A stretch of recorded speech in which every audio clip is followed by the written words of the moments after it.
আমাদের মধ্যে উপস্থিত হয়েছেন আব্দুল কাইয়ুম তাফাদার সাহেব, তালুকদার সাহেব। আমি ওনাদেরকে অনুরোধ করছি মঞ্চে নিজ নিজ আসন গ্রহণ করার জন্য।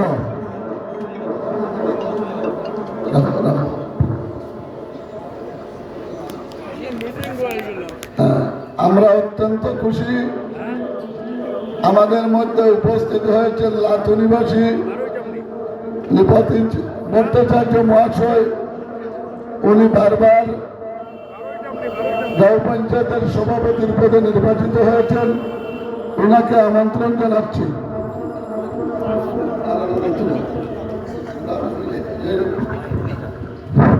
আপনারা দয়া করে কেউ আমাদের অনুমতি ছাড়া স্টেজে উঠবেন না। আর লক্ষ্মীপুরের সঙ্গে জেলা কমিটির নেতৃত্ব উঠবেন, কাউকে চেয়ার থেকে আমরা বাধ্য যাতে না হই